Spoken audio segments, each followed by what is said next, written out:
Hello guys, so andito kami sa grocery. Saturday ngayon, medyo maulan and mag-grocery kami.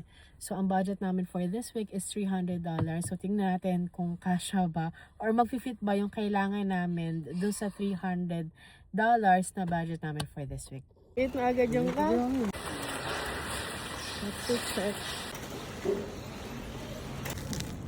Yeah, dapat onion rings na lang mami kaysa Parang mas ano to. Banana.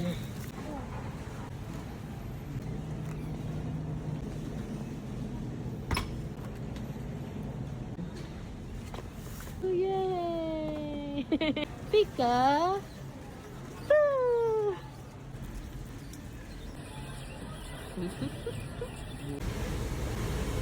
$13.49